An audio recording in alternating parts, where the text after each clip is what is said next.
재판관 4인 논란. 조금 전 짚어드렸던 마은혁 재판관 후보자를 포함해서 지금 여러 사람들이 참 많은 논란에 휩싸이고 있고 보도가 되고 있는 그런 상황들이죠. 특히나 이번에는 정계선 재판관과 관련해서 여러 가지 논란들이 새롭게 불거지고 있습니다. 관련해서 목소리 들어보겠습니다. 헌법재판소의 사명이 그 어느 때보다도 무겁습니다. 슬픈 난국을 수습하고 희망을 찾는 위대한 여정에 동행할 수 있도록 혼신의 힘을 다하여 따라가겠습니다. 빨리 한자리의 공석이 메워지길 기대합니다. 재판관 한 분에 대한 기피 신청이 들어왔고 오늘 그분을 제외한 7분의 일치된 의견으로 기피 신청을 기각했으며 헌법재판관들의 남편이나 동생이 그 헌법재판의 불공정성을 의심받을 만한 그런 지위에 있는 것은 사실입니다. 과연 공정성을 담보할 수 있겠느냐? 예, 지금 마은혁 후보자까지 말씀드린 것처럼 헌법재판소 8명 재판관 가운데 4명이 논란이 되고 있습니다. 마은혁 후보자까지 포함하면 전체 9명이라고 봐야겠죠.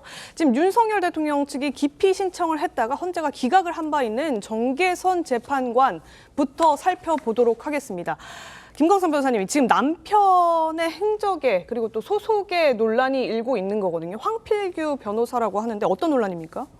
그 정계선 재판관의 남편이요. 일단 첫 번째는 지금 국회 소추 대리인으로 되어 있는 김인수 변호사가 이사장으로 있는 공익재단의 변호사예요. 네, 소속 그러니까 변호사죠. 그 소속 예. 변호사예요. 그러니까 이거 어떻게 보면 이해 상충이 될 수 있는 거고. 두 번째로 제일 중요한 부분이 지금 윤석열 대통령에 대한 탄핵을 해야 한다. 퇴진에 대한 시국선을 한 사람이에요. 그런데 정계선 재판관은 부부간 아닙니까? 그럼 부부간에 물론 정책 의견이 다를 수 있지만 네. 이건 뭐 항상 부부 같이 하고 또 남편이 국회 소추 대리인의 소속의 어떻게 보면 직원이단 말이에요. 그러면 이건 정치적 중립성이랄지 공정한 탄핵 심판을 해칠 가능성이 높다고 볼 수밖에 없는 거예요. 네. 그럼 우리가 이제 이거 원론적으로 이렇게 생각할 수 있죠. 아니 좌파 성향을 가지고 있다 할지라도 네. 탄핵 심판이랄지 헌재의 결정에 대해서는 법적으로 할 게 아니냐. 그럼 문제가 없을 것이다. 이런 생각을 할 수는 있어요. 그게 원칙적으로 맞죠. 네, 그래야 하고요. 그런데 예. 이진숙 방통위원장 탄핵 심판 기각 결정을 보면서 저는 법정에서 깜짝 놀랐어요. 왜 깜짝 놀랐냐면 이진숙 위원장이 단 이틀 일했거든요. 네. 그리고 물론 일부에 있어서 법률 위반이라고 생각할 수 있죠. 법조인마다 다를 수가 있으니까.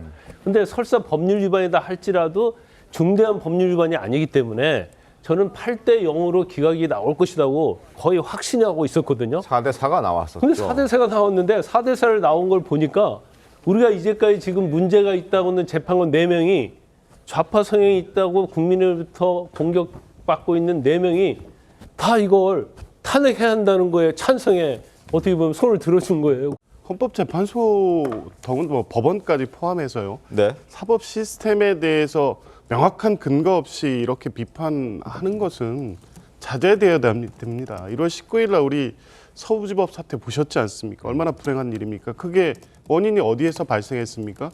법원의 체포영장 발부라든가 이 판단이 여러 차례 반복되고 적법성이 확인됐음에도 불구하고 대통령 스스로가 불법이고 모든 법이 무너졌다고 얘기하고 이게 확대되니까 모든 불법을 정당화시키는 저항권 논리를 앞세워서 서부지법의 폭동 사태까지 이어졌습니다. 지금 헌법재판소의 이런 비판 결국 그렇게 되지 않으리라는 지금 보장이 있습니까? 그런 식으로의 논리라고 하면 네. 주심인 정영식 재판관, 처형인 박선영 과거사위원장, 대통령이 탄핵 와중에 임명했습니다. 지금 정영식 재판관은 주심으로서 이번에 탄핵 소추 사유 쟁점 정리할 때 박선영 위원장의 얘기를 듣고 지금 쟁점 정리하고 재판 진행하고 지금 뭐 대통령 측에 질문하고 있는 겁니까? 이런 식의 불공정성 주장은 최소한의 근거를 갖추고 해야 된다고 보고요. 더군다나 이념의 잣대를 들이대는 것은 너무 위험합니다. 원래 헌법재판소는 좌우 진보 여러 가지 그 소수자에 대한 포함 이의 헌법적 원리가 반영이 돼서 333 구성 원칙이 돼 있고 국회 추천목도 돼 있고 네. 그래서 국회가 선출하면 대통령의 임명권을 형식적 임명권으로 봐서 그냥 임명하는 겁니다. 그래서 이제 한 명 마은혁 재판관에 대한 임명도 위법하지 않는 거에 대한 헌법적 판단이 빨리 돼야 된다는 그런 필요가 헌법적 필요에 의해서 지금 나오고 있는 건데 그에 대해서 지금 돌아가는 탄핵 재판이 불리하다고 해서 네. 헌법재판소의 이념의 잣대를 들이대고 그래서 초래되는 결과에 대해서 어떻게 책임지실 것입니까? 이런 네. 부분에 대해서 좀 말씀을 꼭 드리고 싶었습니다.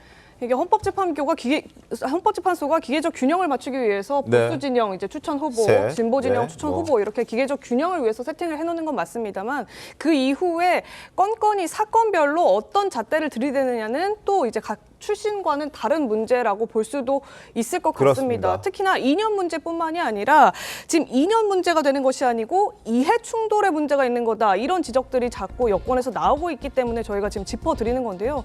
조금 전에 이제 김광선 변호사님이 정계선 재판관의 남편 황필규 변호사가 윤석열 대통령 탄핵 집회 시국선언에 동참했던 변호사다 이렇게 얘기를 했는데 그 외에도 이미선 재판관 같은 경우에는 동생 이상희 변호사가 그 윤석열 대통령 퇴진 집회 부위원장, 특위 부위원장을 맡고 있죠. 그리고 또 지금 마흔혁 후보자를 임명 보류한 최상목 권한대행의 결정이 위헌이다. 이런 소송을 제기했는데 헌재 헌법소원을 제출했는데 네네. 이 헌법소원 제출을 주도한 인물 가운데 하나가 바로 이 재판관, 이미선 재판관의 동생 이상희 변호사였던 네, 겁니다. 그렇습니다. 그러니까 다시 말하면 본인의 언니가 이제 본인이 낸 위헌 심판에 대해서 판단을 판단을 한다. 해주는 상황이 초래가 되는 거죠.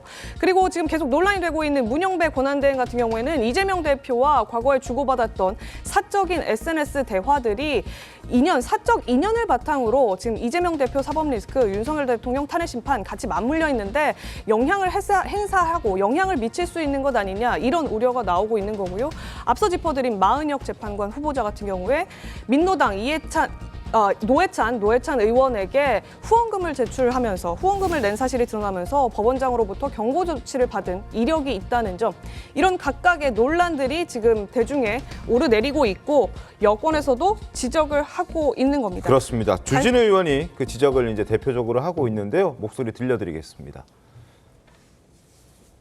마흔혁 후보자까지 임명되면 마흔혁, 이미선, 문영배 이 세 사람은 재판도 해볼 것도 없이 그냥 이미 탄핵을 찬성하고 있는 거나 마찬가지예요. 정계선 재판관까지.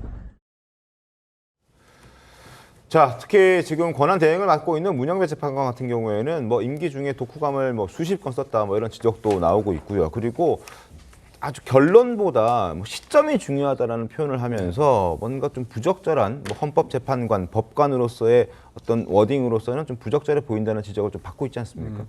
저희가 국민의힘이 한두 가지 가지고 이거를 소위 말해서 편향됐다고 보는 게 아니라 앵커께서 말씀하신 것처럼 이런 여러 가지 상황을 봤을 때 팩트를 근거로 해서 말씀을 드린다는 점을 말씀드리고, 하나 정계선 그 재판관 관련해서 하나 있습니다. 뭐냐면 남편이 예전에 가습기 살균제 사건 관련해서 재판을 했거든요. 근데 그게 기업 쪽에서 반대했습니다. 왜냐하면 피해자 측 변호를 했거든요. 그래서 그 아내가 재판을 하고 피해자 측은 남편이 소송을 한다. 그렇기 때문에 이거는 기피해야 된다 했습니다. 근데 기피 신청을 받아들이지 않았는데 그게 정계선 그때 판사가 문제가 되니까 도리어 네. 본인이 이거를 하지 않겠다고 해서 재판부 재배당을 했습니다.